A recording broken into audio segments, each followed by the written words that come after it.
and welcome to another edition of Dis After Dark. I am Nick. I'm Paul D. Paul W. And I'm Chris R. There we go. And from Dis After Dark, that's it this week. So for anyone tuning in expecting to hear our Brian Quinn, our Q, Mr. Craig Lucas, he's not on tonight. So, you can either leave the episode now, or if you heard last week's episode and wasn't impressed by it, he's not on this week. So join us, continue on with this journey. We do have a special guest, and a very special guest in my opinion. A guy who I've guested on the show before, and I'm sure he's familiar to a lot of people in our audience. So without further ado, mystery guest, please reveal yourself. Hello, everyone. My name is James H. Carter II, the host of the Creepy Kingdom podcast. Yeah, we're all mature adults, and that's how we define spooky. And a very good podcast it is as well. Well, thank you very much. I recommend listening to this one because you are. But then once you finish listening to this one, download that one. And as many as possible. There's a very good one that I was on once upon a time. Have a look through the archives, I'm sure it's there still. But anyway, before we go on with the usual Joe stuff, well, it's there in space somewhere. I'm sure it's on some Russian satellite. Guys, what are we drinking? I'll and start. Don't all rush at once. Yeah, I know. Go on, Paul. Having run a 10k this morning, I'm just topping up my fluids. A nice cold glass of lemonade. Yeah, don't brag or anything like that. I've not even walked 10k today, so thanks. That's good news. Although to be fair, you are training for an event, so yeah, you probably should be doing stuff like that. Chris. A cup of tea was what I was drinking, but it's not very Disney-ish, is it? Oh, I don't think. Mary Poppins. There you Mary go. Poppins, yeah. Yeah. As a Just starting a point. spoonful of sugar helps. UK Pavilion, there's a Twinings tea shop in the UK Pavilion, there you go. Yes. True. But does anyone actually drink Twinings in the UK? If you're at a hotel, I imagine you probably would do. With the free shortbread biscuit and the small kettle. No, now you get into a really posh hotel. Get a Twinings tea bag. Yeah, you're right up at Travelodge there. I stayed with a Travel Inn once. That's a story for another time. Mr. D. I'm also being healthy. I've got a passion fruit and apple cider. Well, it's full of fruit. Cheers. Yes. Mr. Carter. I'm drinking a, what's it say, spicy ginger ale. Ooh. Yeah, a little fancy there. Fiery. I'm a little congested with the cold, so this stuff kind of gets in there and burns it all out. You want to get yourself a hot toddy. Mm-hmm. Yeah. Yeah. That's a lot of fun. Feel like hot toddies on this show. Yes. I'm a new convert to that one. And myself, I'm running out. I'm going to have to do some booze shopping or something because this is the last of the damn cold core lights. So cheers everybody. And of course, if people do want to buy me booze, suggest booze, or send me free booze, they can do so by visiting our website at www.disafterdark.com, or they can email us at podcast@disafterdark.com. We're also on Twitter at Dis After Dark and Facebook.com/Dis After Dark. And I know Pinterest, Twinings, Bebo, Teletext, Bax. And don't forget What's your Friendster account? Yeah, Craig Lucas has a Friendster account. I do have a pager, but I don't like to give that out on air. I did that once and regretted that decision immensely. Before we go into the main crux of the show, we do have, as we have mentioned before, two amazing sponsors. So, Mr. Doan, if you can kick things off with our first one, please. Yeah, well, I mean, previously we recommended, after listening to Dis After Dark, James's Creepy Kingdom podcast, but we also have WDW Today as our sponsor, and it's the longest running Disney Parks podcast, 10 years and nearly 1,500 episodes. It was rebooted this January with a whole new cast, new segments, new guests, some fantastic guests like Dick Van Dyke, Imagineers, lots of other insiders from the Disney world. They got a house band, Off Kilter, which used to play at the Epcot Canada Pavilion. So you can subscribe or go to wdwtoday.com, and they are proud to support Dis After Dark.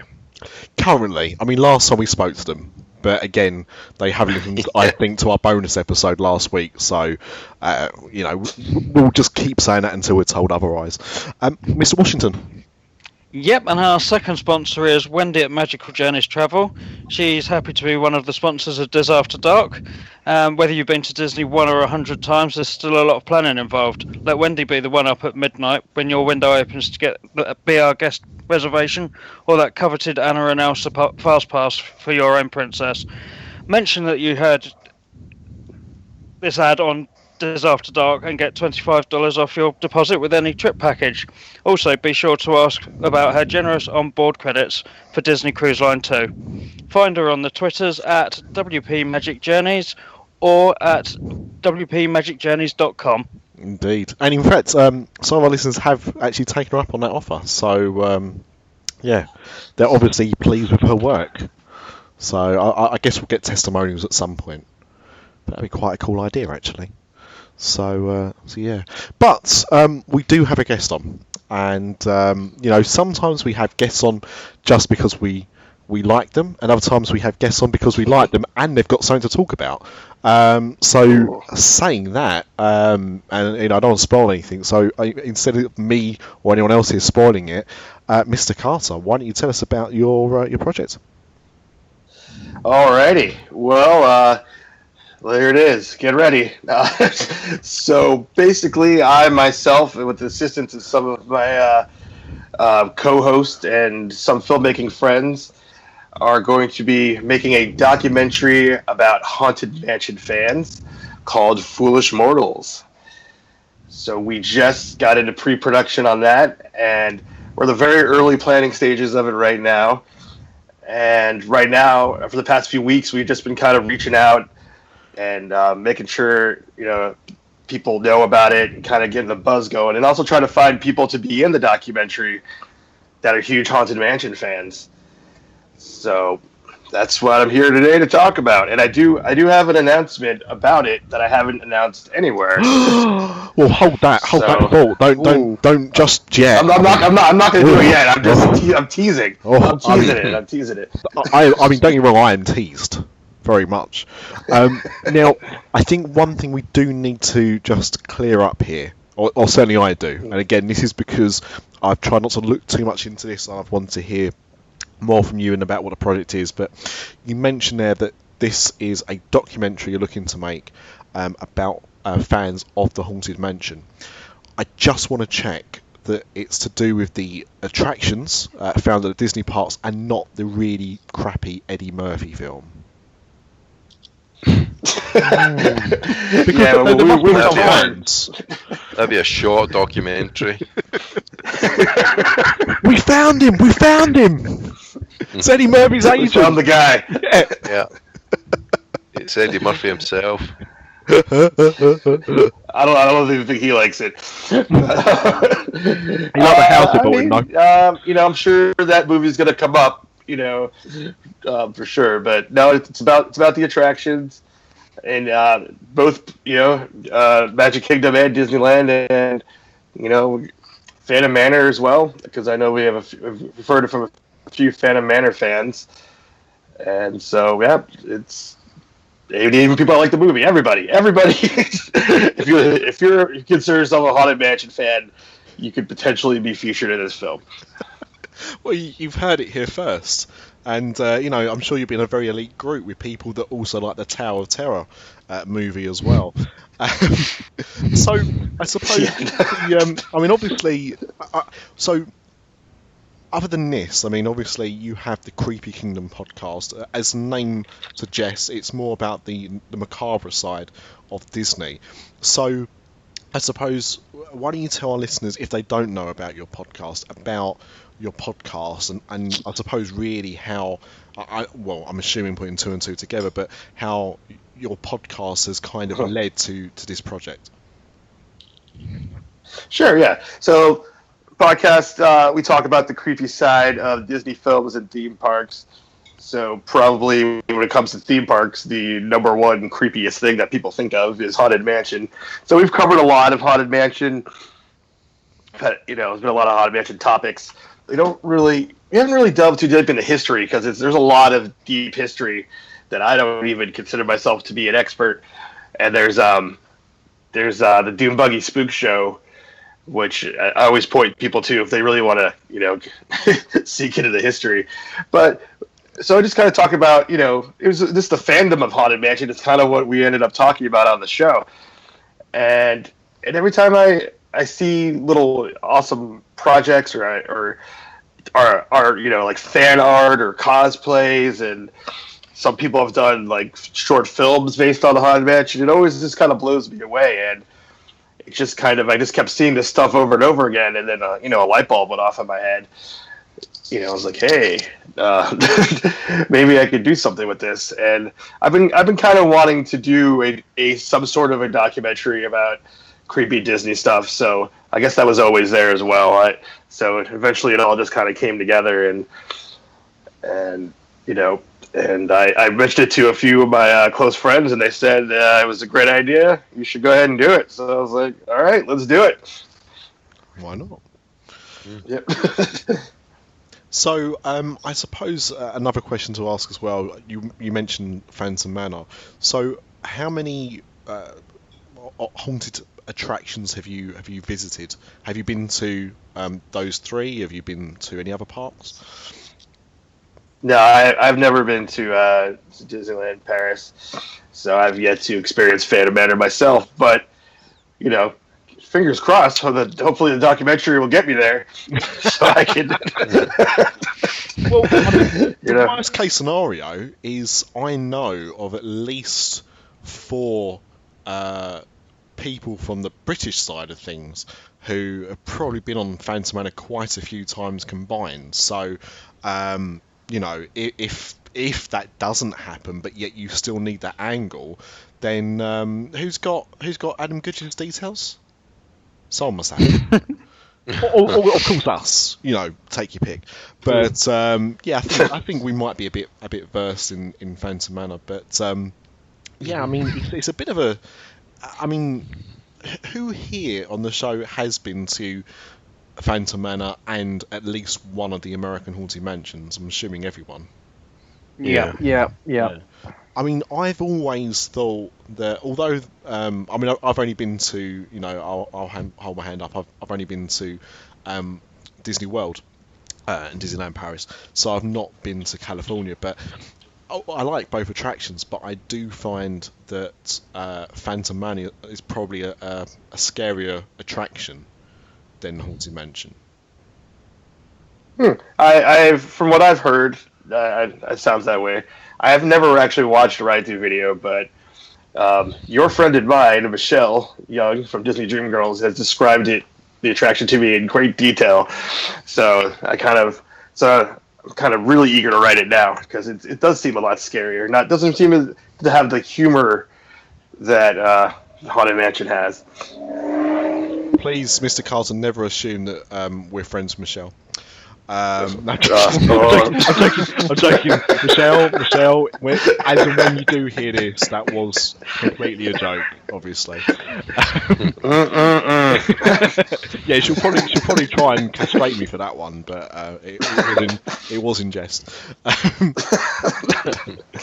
I mean the one thing I've always regretted about the Haunted Mansion myself is I've never been able to go and see the holiday overlay, because as much as I like the Haunted Mansion, I'm a massive fan of The Nightmare Before Christmas.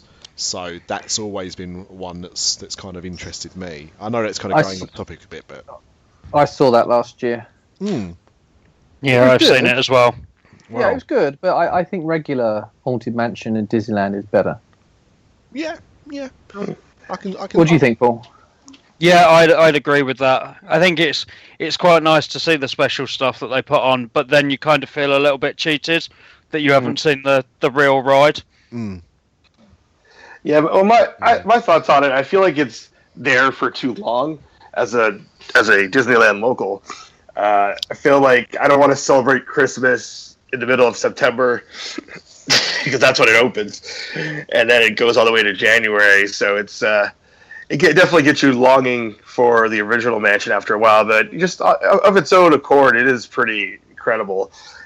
It's probably the best overlay of an attraction that I've ever experienced. Usually overlays are pretty minimal, but that's pretty extravagant. But at the same time, I also feel like Nightmare Before Christmas kind of deserves its own attraction. Like, yeah, it fits in the mansion. It's it's not that too jarring, but I feel like the popularity of it. Also, what's so kind of strange too is that during the holiday overlay time is always huge lines. It's the only time that the fast pass machines are open. But when it's not there, like Haunted Mansion's like a walk-on, which is in Disneyland, which is just really weird. That you would figure it would just be popular all the time, but because I know in Magic Kingdom there always seems to be a line. So I don't know. Although usually you don't have to wait too long. Even at busy times, you can get on within 20 minutes or so. Right. Yeah, just most of the time, it's like a 5-10 minute wait. When it's not Haunted Mansion Holiday. Mm-hmm. So I don't know. But I also try to go to the parks when it's not crowded too. So maybe it's longer other times. So what do I know? Mm-hmm. Well, I'm hoping trying to do a documentary a lot, or at least with the aim of learning more. Well, what? Yeah, I'm not too good documentary about wait times. It's not a touring plans documentary. That's a good 10-minute documentary right there, as far as I'm concerned. So what is it? Because I mean, unfortunately, Craig's not here, and I mean, Craig has mentioned many a time that the Haunted Mansion is his favourite Disney attraction of them all. So, I mean, for me, it's an attraction that I like, but I don't really love it in the way that some people do. And I think more than most attractions, it's got a rabid fan base. So obviously, it's ideal for this kind of thing. But what do you think it is that makes it so endearing and loved by people? Well, I have a few theories, but of course, that's what we're trying to find out with the documentary.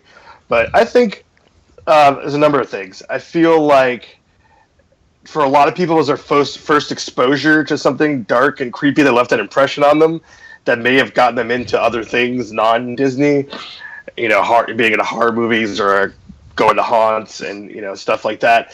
So I think that leaves an impression on them. And I also think that since the story of the ride isn't very clear, that a lot of people kind of make up their own story. And with that, they have a real deep personal, connection and attachment to it, because no one else really has interpreted it the way that they did.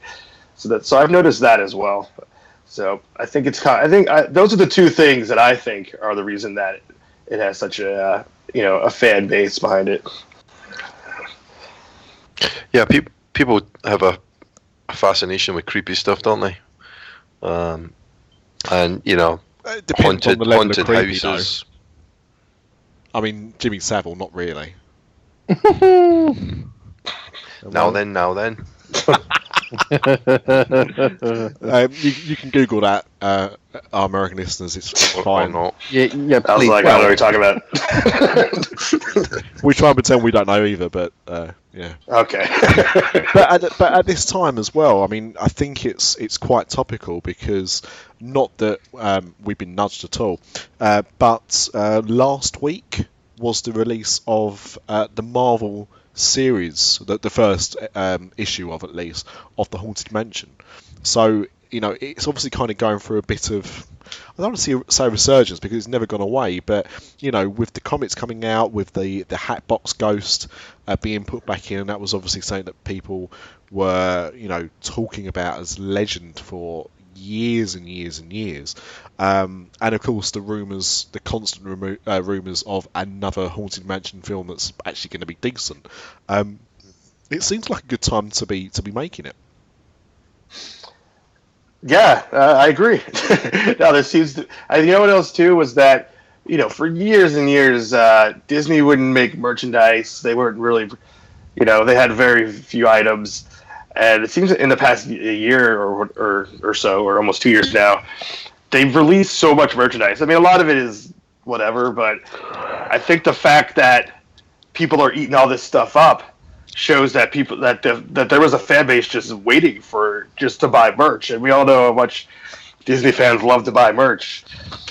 They a little, yeah. So a little, and they're just eating it up, and so I feel like the fan base was always there. It's just nobody really knew, and that's something I really kind of hope to do with the documentary is kind of bring all the different fans together, because there's people that are, wouldn't even consider themselves Disney fans that are huge fans of the Haunted Mansion. And there's all these little corners and pockets of people that I want to bring together,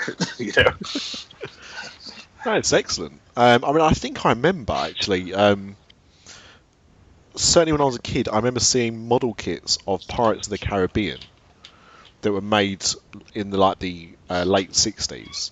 And I think there might have been a Haunted Mansion one around the same time as well, of one of the ghosts. But other than that, I can't think of any merchandise other than maybe some T-shirts or something until, like you say, a couple of years ago. And I got, when they released the first wave of merchandise, I got some coasters, the Tombstone coasters. Oh, nice. And what was quite interesting, actually, was that they obviously did some slightly different ones. Some slightly different ones. I didn't. You cut out there. Oh, sorry. Well, I was probably talking rubbish anyway. They did, obviously, the Tombstone coasters. They did different ones for the American parks and also for Europe. So in Disneyland Paris, we've got different ones because the Tombstones obviously have different things on them in English. Right. To the American ones, so I actually got 2 sets. So they're very smart there by doing that. Because I'd have just had the 1 set otherwise. But they had a musical box, like a jewellery box. We had that as well. Playing cards, I remember. And that was just the tip of the iceberg. There's been statues and candelabras and all sorts. Oh, if you go in Memento Mori in the Magic Kingdom, there is absolutely stacks of different things now. And of course, well. That place. Oh, sorry. Yeah, I was saying, that place opened up like a few weeks after the last time I was in Walt Disney World, so I can't wait to go visit it because all the pictures look amazing and just everything about it seems really cool. But I was really annoyed at that one.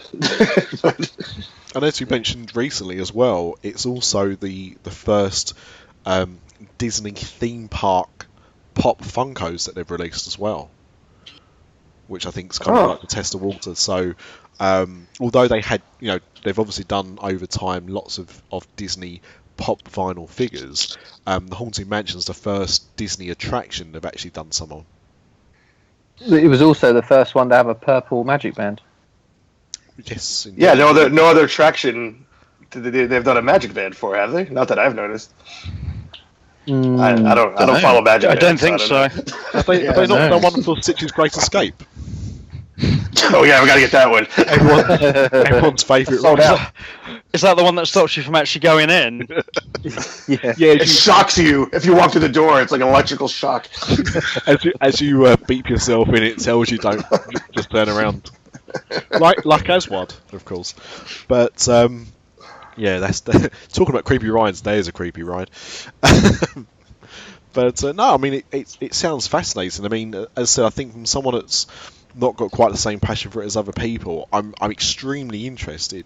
But I think more from my point of view to understand exactly why it's the phenomenon it is. But I think you're possibly right in the fact that it was the first kind of, it's not an adult attraction, but certainly the first kind of attraction Disney did that was a little bit scarier and a bit more creepy than other things. I mean, I suppose Pirates of the Caribbean tried to do that a little bit, but nothing really does it. And to be honest, I don't think until Alien Encounter that they ever tried to do anything as creepy as that ever again, did they? I mean, Tower Terror, you could say, right? Yeah, okay, yeah, okay. We'll come to Tower Terror in a minute, actually. I do want to say also that the first creepy, scary ride that they ever did was Snow White's Scary Adventures. So, but I think the difference is people were going on Snow White not expecting it to be scary, and then they were freaked out. But people are pretty much expecting, the Haunted Mansion to be scary. I mean, by the title at least. If you want to know how much of a pussy I am, first. Oh, please!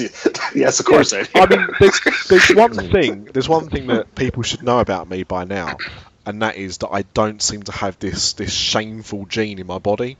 Case in point, I came second in the pole dancing competition, being the only male in that competition when I was about 19. So I don't have this kind of fear of talking about stuff like this where it makes me look foolish. But I went to Euro Disney, as it was then known, in 1992, the year of its opening. And the very first attraction we went on was Snow White and the Seven Dwarfs. Now, I'm not sure if it was because all of the dialogue was in French as well, but the ride scared me so much. When we got off the ride, they were like, my parents were like, "Oh, what do you want to go on next?" And I was like, I don't really know. Like, there's some carousel horses over there. They look quite fun. I'm like, no, let's do another attraction. So we went from there to Pinocchio. Oh, man. Now, don't get me wrong, Pinocchio's nowhere near as bad as Snow White, but, you kind of go into Monstro and, you got the kids turning into donkeys. That's a bit creepy as well. And I got off that ride and thought, what the hell am I in? I've had this thing where I was looking forward to going to Disney for so long in my life, and the first two rides traumatised me so much, I don't think I went on to Phantom Manor until I went back there, I think the third or fourth time when I was in my late teens.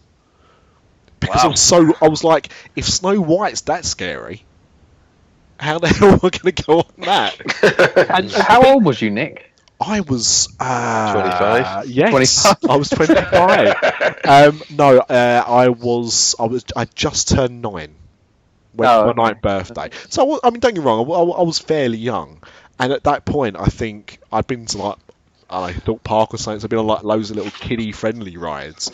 But to be honest, like Snow White, and the American title is Snow White's Scary Adventure. That is not translated in French.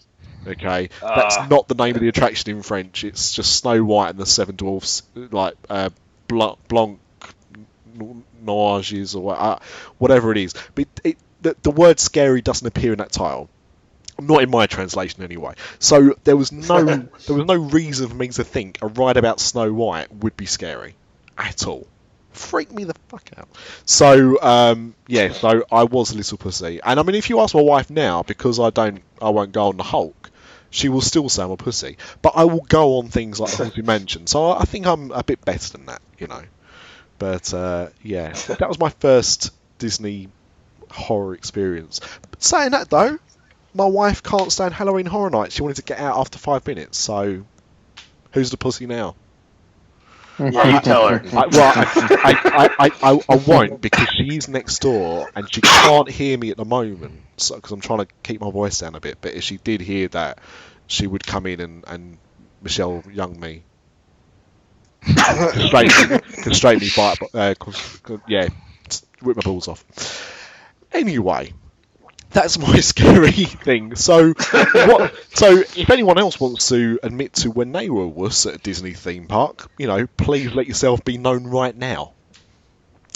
Yeah, I thought that was going to be the case. Yeah. So in that case, what's everyone's... I've talked a lot about my own personal thing about the Haunted Mansion, but what about everyone else? What does it mean to them?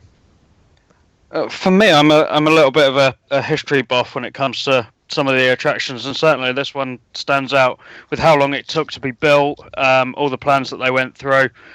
Ended up having two designers that designed the ride in two different halves. It blows my mind a little bit about the design technicalities that they went through over the years. Oh, I love that story. Yeah. That's That crazy. is a great story. That is a proper Walt is dead. Let's try and cobble this together story. Oh, that's brilliant. That is. I should just ask Walt's frozen head. Well, indeed, yeah.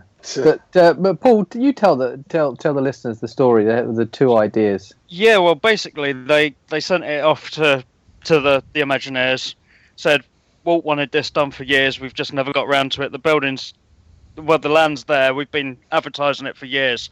And it basically ended up going to Exertencio and Mark Davis, and they ended up doing two different designs that really weren't anything similar at all. And they ended up just splitting the ride between the two of them.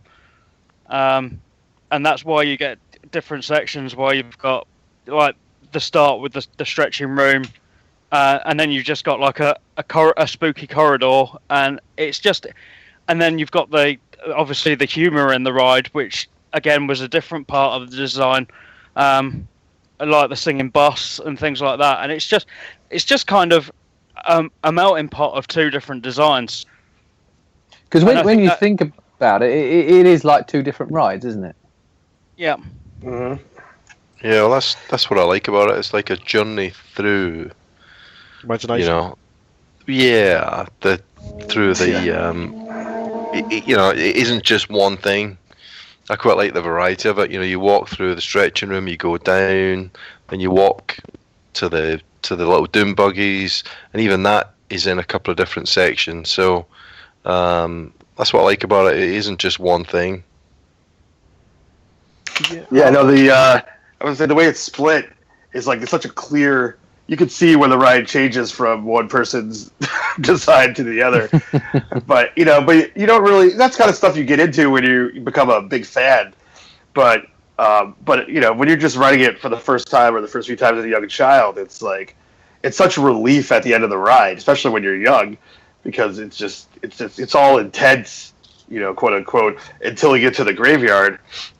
Essentially, and then we're having then we're partying, So, and it's something that they couldn't do on purpose, though. You know what I mean? Like it was because of the Clash that we got this amazing attraction. I don't think that if they wanted, it wouldn't have happened if they intended it to be that way. So it's kind of magic within that, Yeah. See, yeah, I think if it had been one or the other, had won out, I think it wouldn't have been the classic attraction that it is now. Right, I agree. Mm-hmm. See, what I love about having Chris and Paul Washington join the show recently is people that actually seem to know what they're talking about. Rather than us just kind of plucking straws. Well, much more than we used to do on this show, when we used to kind of second guess. So, to bring the show back around to how we used to do things here with no research, am I right in thinking that originally the Haunted Mansion was it like the Museum of the Strange or something? It wasn't originally the ride it was, but it kind of evolved into this. Yeah, the Museum of the Weird. It's supposed to be an original walk-through attraction that was designed by Raleigh Crump, and you could still see some of his designs from that, in the attraction, such as the faces that are in the chairs and things like that. So again, there's so many people that there's so many cooks in the kitchen, as they say, that just collectively made this iconic ride that it's amazing. It really is. Really, because just if one element was missing, it just wouldn't be the same. Mm-hmm. And I do actually have a fact about the Phantom Manor attraction, that it was the last job or the last thing that Vincent Price worked on. Oh yeah, that's awesome. And they took him out. They took him out though, right? Yeah, before see, this is weird because I'm sure I heard him, but when I first went on it, which was like it was still in the 90s, so I think it was just after Euro Disney, but apparently they didn't have it, so I don't know where I got that from, but his laugh is still in the ride. Oh, so yeah, that's true. There is you can hear him through the ride, but it's just the opening narration is all in French and not recorded by him. Is the laugh from the Thriller video at the end? I think it's from the Simpsons episode where he's got the Easter eggs. Yeah, that would explain it. Yeah, and I'm guessing it sounds very similar like that. I assume that it was a new recording. I would have thought it would have been done during his recording of that. But yeah, I mean that must have been like 91 or something, because he was in Edward Scissorhands, wasn't he? And that was his last acting role, and that must have been recorded around the same kind of time because the park opened the next year, 92. So yeah, it just surprised me if they've got it. I'm surprised they've never used it. I don't remember why they didn't use it. There was some reason though. I think it was just because they were worried. I don't know why necessarily, but they were worried that it was too not anti-French. That's the wrong thing. But I mean, a lot of the rides at Disney have English and French for at least portions of the ride. But things like Star Tours, if anyone listened to that recording that I did, that ride is all in French, other than the X-Wing pilot right near the end of the attraction, which is still the original voice. But Captain Rex is French, for example. And all the like the video before you go onto the attraction is all in French, so it's subtitled, but obviously you can't hear that. So yeah, I think it might be just because it was completely in English, and had it have been like half and half or something, maybe that would have worked. But yeah. Is it true in the Haunted Mansion that we had Vincent Price in France originally, but then in the American-based Haunted Mansions, is it true that they had the bloke that did the voice of Tony the Tiger? No, he's not the he's one of the Thurl, whatever his name is. Ravenscroft. Yeah, he's one of the people that sings in Grim Grinning Ghost. He's not the ghost host. So yeah, he's but you hear his voice a lot in a lot of Disney stuff from that time period. Like he's in the Country Bears. He's also in the Ichabod Crane cartoon. So yeah, you know Tony the Tiger. It's much easier to remember Tony the Tiger than Thurl's Ravencroft. Yeah, I've heard that they're all great. Yeah, all of them. You know? I was waiting for the gap. I'm so glad someone did it, because I mean it's obviously lame, but as long as someone said it, then we're good. Obviously I'm normally the king of the crap jokes on here, but more than happy for someone to take the mantle. One of the things about the Haunted Mansion is if you ever experienced it during the Mickey's Not So Scary, because they kind of plus it up a little bit, don't they? You know. The cast members. It's amazing. Yeah, the cast members look like they have like zombie makeup on. They're covered in cobwebs and they don't talk. They're super creepy. The actual ride itself doesn't change, but everything outside, there's all this so much smoke coming from it. They have a woman that's supposedly a ghost sitting on the hill. Yeah. And this is only in Magic Kingdom, Walt Disney World. But yeah, I experienced that when I went to Not So Scary a few years ago, and I'd never heard of it before. No one had ever mentioned it to me. No one talked about it on a podcast or anything. And I was like, to me, it's worth going to Not So Scary just to experience Haunted Mansion. And then in the parade, the first time we went, we saw the gravediggers in the parade from the Haunted Mansion, and that was really good. But when we went back in 2014, they'd actually added quite a lot. They had 2 or 3 different floats. They had the gravediggers, but they had like people dancing, cast member couples dancing, like the ballroom scene. Wow. And then they had a float which had the Grim Grinning Ghosts. So they had quite a lot in the parade that was Haunted Mansion related. The gravediggers, am I right in thinking? I'm trying to think back when we went to Mickey's Not So Scary Halloween, and they kind of dig their shovels into the ground and they spark. That's right. Yeah. Scrape them along the ground. Yeah, I think it's. I mean, I know it's like a simple effect, but it was just one of those things that really stood out when we saw it. And actually, going back to what they do to the mansion, there was an organ outside when we went, and they had someone playing the organ. I want to say it was. I remember that. I want to say it was like attached to the back of a hearse or something. But this was 2010. Yeah, there is a hearse, like a horse-drawn hearse, but the horse is invisible. Yes. Yeah. But they had someone playing the organ, yeah.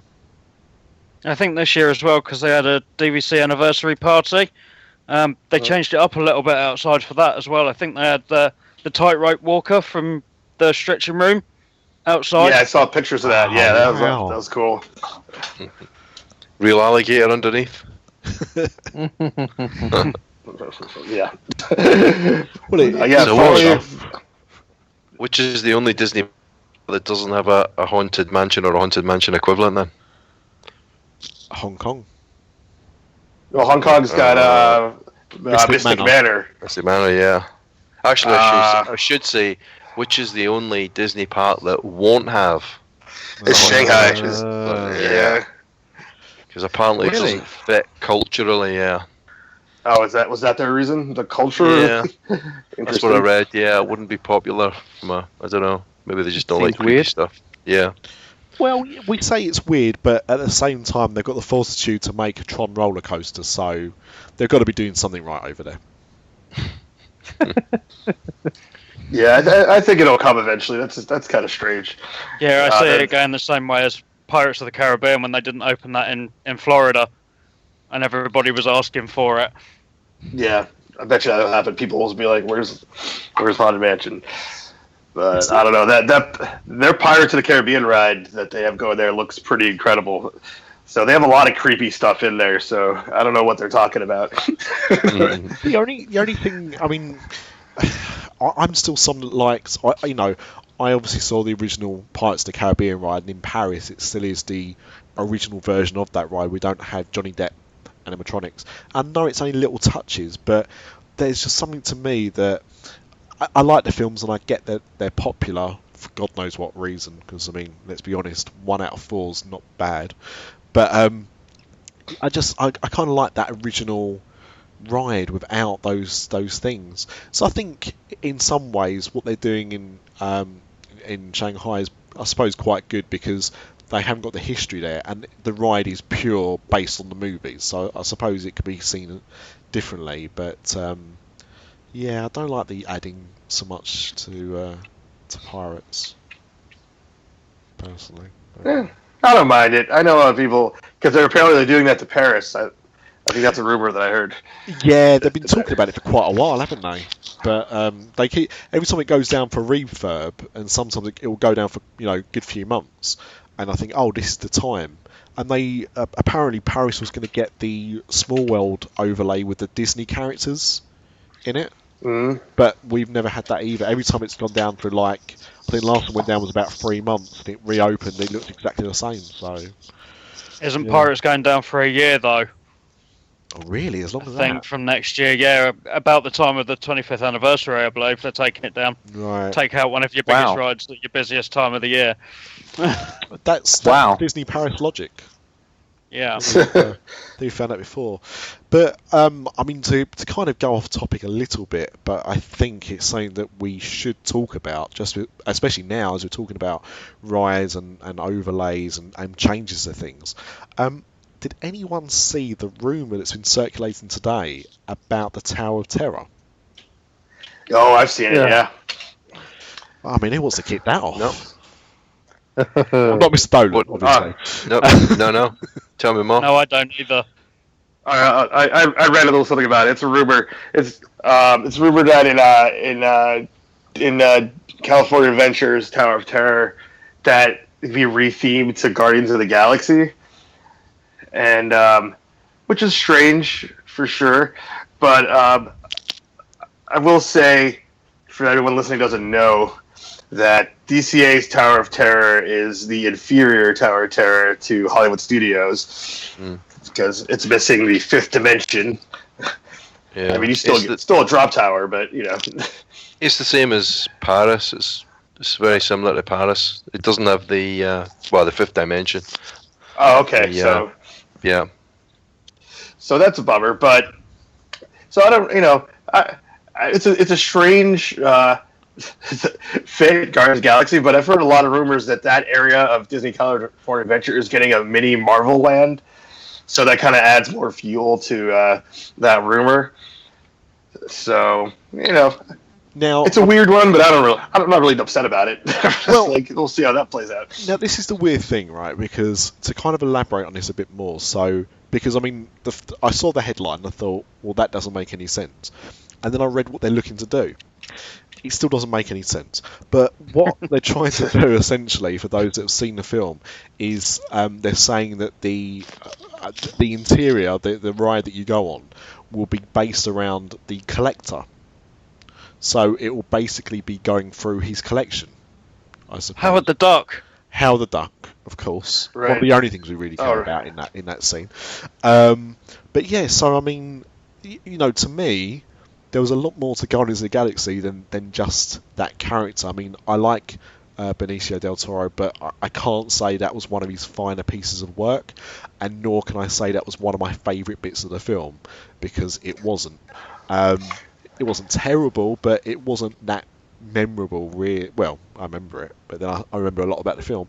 I just think that, to me, it's such a good property that there was a lot of things they could have done with it, and to re-theme a drop tower to be about that's just a little bit strange. I actually mentioned it to my wife, and who loves Guardians of the Galaxy. I've still got to be quiet just in case she hears me about what I said earlier. But and she loves Guardians of the Galaxy, and in fact made us watch it again for the 7th or 8th time last week. Didn't want to watch the new film, wanted to watch that again. And I told her this today, and she said, that's a stupid idea. Now, I did point out, because I mean, the thing is, she said, why would they change it? Why would they change what they've got there now?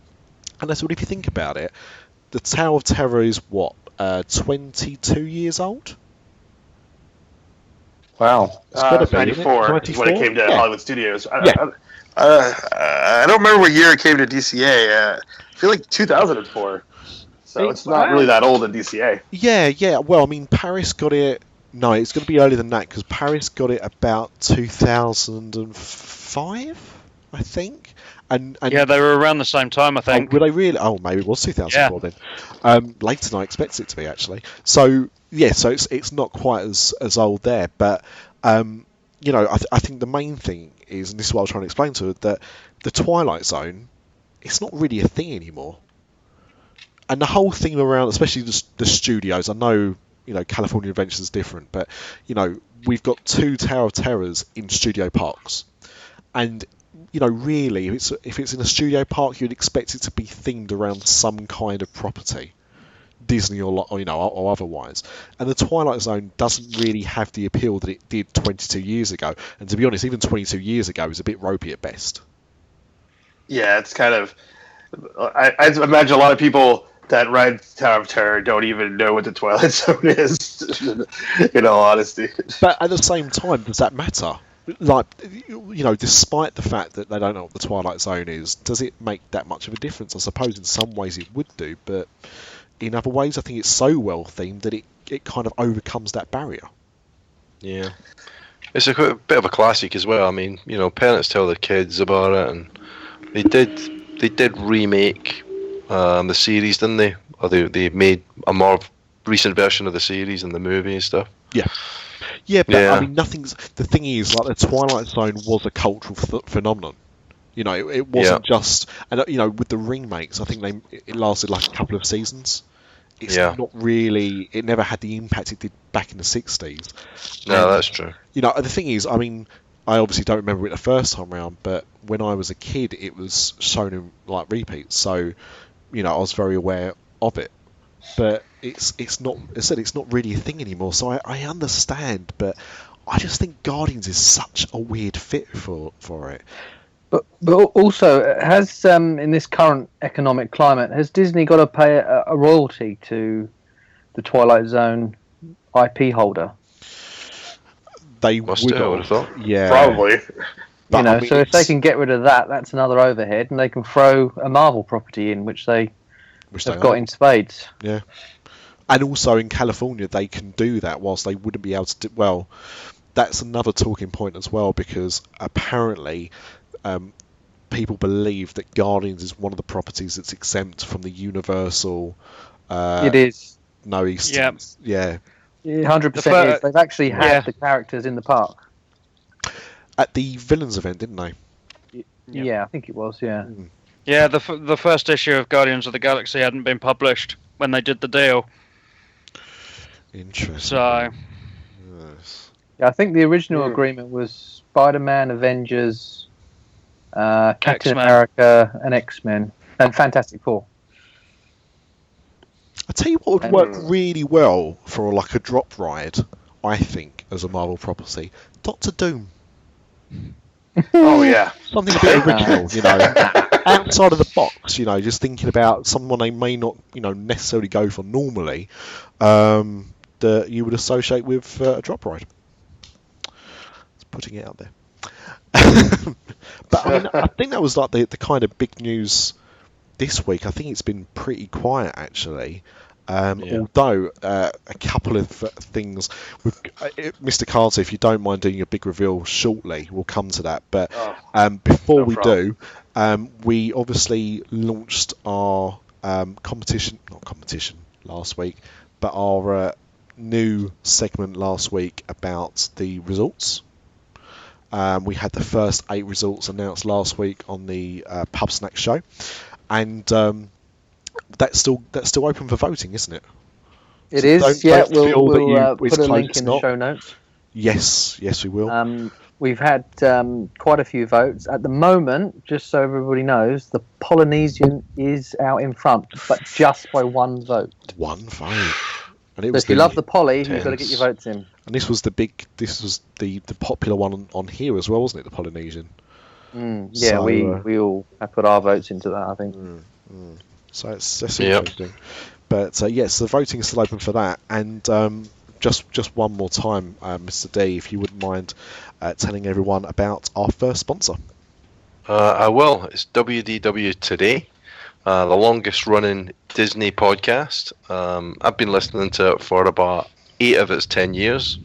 And so, join Logan and the guys. They put out a couple of shows a week. WDW Today. And might I add, I'm not getting paid for this. The new show is excellent. It is really good. I've been really enjoying it. So shout out to them. Yeah. I was just talking to Logan before we came on air, and he said he does listen to every episode. So mind your P's and Q's. No. I'm sure he's. I'm sure he's. Good job, Logan. Yeah. Right on, Logan. I can never hear that mind your P's and Q's thing again without thinking about that episode, but never mind. Move on. The Lost Dis After Dark episode. What are P's and Q's, guys? Do we know? Yeah, it's like what's your language, what's your grammar. Manners? Yeah. No, but what are the actual P's and Q's? Like, what is that? Is it like short for words or no, I don't think so. I think it goes back to days when like I don't know, Victorian times or whatever, where people would kind of slur their P's and Q's. So if you talked proper, you would pronounce your P's, Gotcha. Yeah. I learned something today, guys. There you go. So did we. I was going to say we like to be educational, but normally when somebody educates us on how wrong we've been. And also, our other sponsor, of course, is Wendy at Magical Journeys Travel. So please find her on Twitter at WP Magic Journeys or WPMagicJourneys.com. And the code is, just mention Dis After Dark. If you could mention how great Dis After Dark is and not start off with, "Hi Wendy, I listened to this really crappy podcast that mentioned you," that would benefit. So thanks. So with that being said, Mr. Carter, over to you. All right. So I know this really hyped up this news now. We had a whole episode. Well, it's gonna be better news than the Guardian's news, so That's debatable. But I will say I have not publicly mentioned this anywhere else. So you guys are getting the scoop on this. So as we're getting ready, getting stuff together for the documentary. We're finding people, all that stuff. But there's a way that if you also want to help the documentary come into be, is that we are actually going to be launching a Kickstarter for it. And we're going to pull together some really awesome perks or prizes or whatever the hell they call it, they work. And we're going to do that. I have a question, actually. Have you guys contributed to any Kickstarters that are US based? Yes, we have actually. Yeah. And so how does the conversion work? Is there something that happens automatically, or? I think so. I think the one that I did was in dollars, and I think it was just a case of it told you how much, like when you went to confirm it or whatever, it told you what the amount would be in pounds, and that. Yeah, I think that's right. All right, great. All right, guys. So no excuses over there. You guys I don't want to hear I can't convert. No. But one thing that I know that we're going to do, which as a perk, which I'm pretty excited about, is so one of my co-hosts on Creepy Kingdom is Miss Roxy Tart. She is also a pinup model, and she is going to do a Haunted Mansion pinup photo shoot, and one of the perks are going to be signed prints of that photo shoot. Wow. So I mean, you could totally be against that project, but you can't be against Haunted Mansion pinups. Right? Nick, we need a person would be. I think we need a pinup. We need a pinup co-host. Yeah, I think we need. No offense, guys. Yeah, sorry. Well, Mr. D, all I'm thinking back at the moment is that episode we had last year for what's the book? I don't remember what the book was. But that was Blues, wasn't it? Castle. That one? Blue Castle. Yeah. I don't forget that name. That's for sure. Might have forgotten the book, but I don't forget that name. Dark Rides. Dark Rides. The book is called Dark Rides. Yes. Yeah, I'm still not allowed to read that book, but apparently I'm not mature enough. But there you go. But yeah, no, actually, and funny enough, the project that I did on Kickstarter that was US based was for our good friend's production of Walt's Frozen Head. That's right. So, very nice. Yeah, where I paid to have a credit in the film as a silent Foley artist. Oh wow!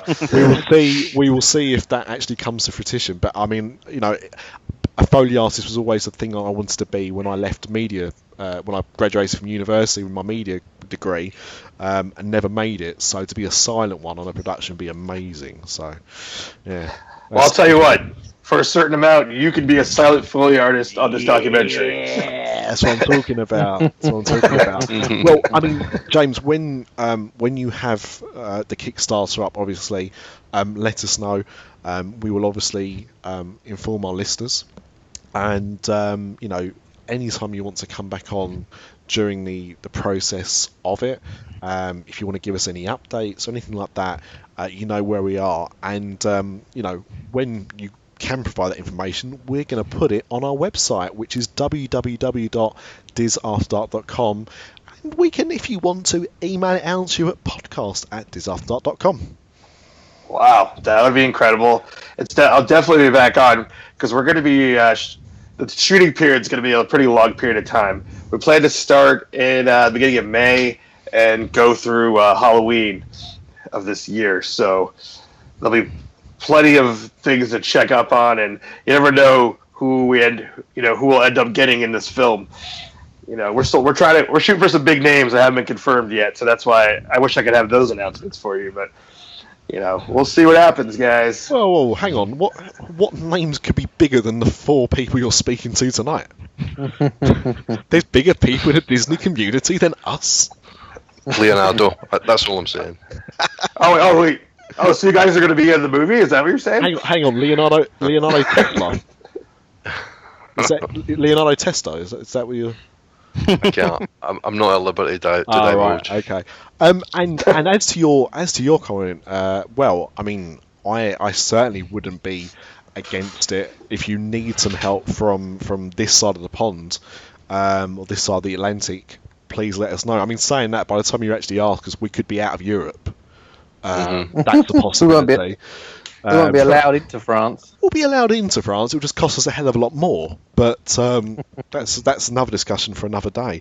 But no, certainly, please keep us updated with the project. I think we're all interested into finding out, how it goes along. But even more so, seeing the finished products. And yeah, please use us. You know where we are. So if there's anything that we can do to assist you, give us a shout. So, yeah, we'll find all the details will all be posted on disafterdark.blogspot.co.uk. Yep. So visit there for the show notes. Now, I would say that we are just coming up to time, but I got a bit excited earlier and said that we're recording and said if anyone wants to have a shout out, then they can do.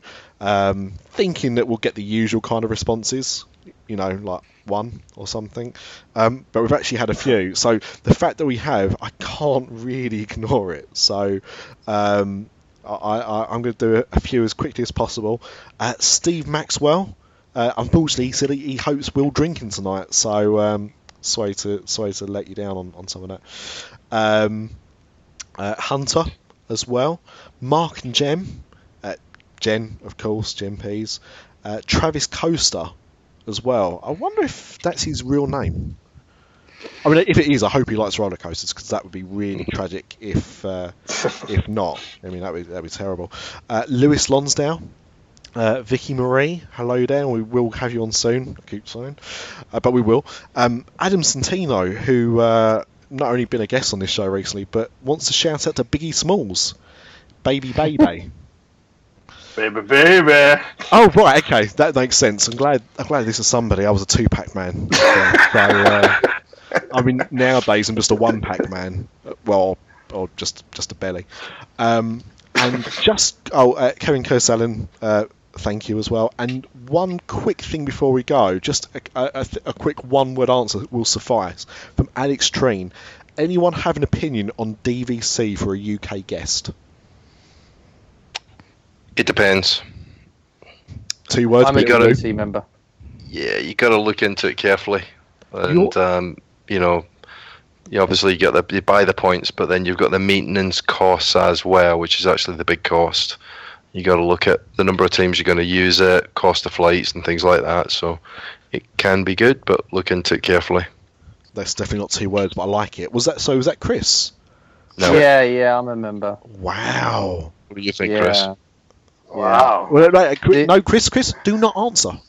Do not answer. Okay. Do not answer now. The fact that you are a member means that you've got a bit of a different answer to anyone else's opinion, and we will have that, Alex, on the next show. So you better listen, is all I'm saying. Mm-hmm. But thank you very much for joining us. Hope you've enjoyed the show, and Nick, we'll be back. Oh, sorry.